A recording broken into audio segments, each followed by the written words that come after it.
Market conditions remaining mildly bullish in this bull market, really seeing a nice move to the upside, impressive rally here off of these lows.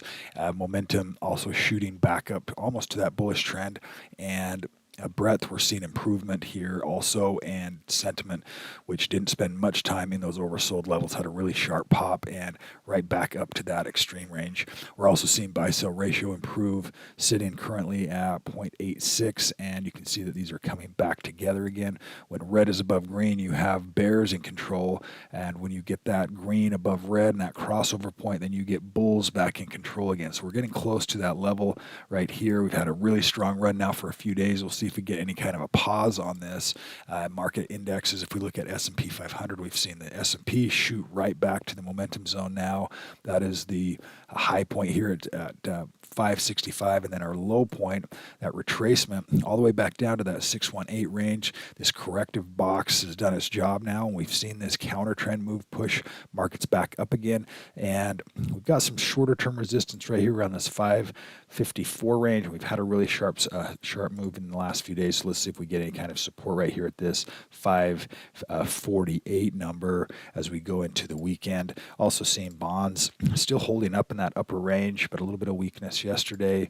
Nothing really of note on that price pattern. And then S&P or SHY also in the momentum zone, $82 on that support range. We're also seeing strength across the board in sectors, as those are don't have anything in that sell range now. Everything's back up into that hold transition zone or back up into uptrends as well. We're seeing a lot of strength in healthcare, the healthcare sector moving nicely, having a nice breakout the last couple of days also, and then technology really shooting back to that upside again as well. If we look at the triple Qs, which is technology, it's also had a really impressive run back up here, 468. So things are improving significantly. We're now working our way back off of this shorter term downtrend and working our way back into maybe something that looks a little bit more like this. And so we can be watching for those moves higher and some potential resistance here around that 482 range. If we jump over and look at commodities, we've seen gold holding this upper range, a nice little bottoming tail bar pattern the last couple of days right here, and let's watch to see if we get any kind of support in a breakout area, that 229 range on GLD. SLV silver also showing some strength yesterday. Still has some work to do, breaking up above that $26 range. And then USO had a little bit of weakness yesterday, running into some resistance at that $78 level. But also, really everything's starting to improve. Again, we've had a pretty decent run, pretty fast right here. Let's watch to see what kind of activity we get going into the close today.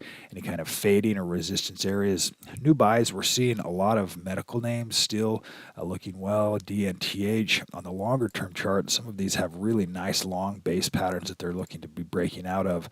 Keep an eye on a lot of these stocks in this new buy list today that are in that biotech space.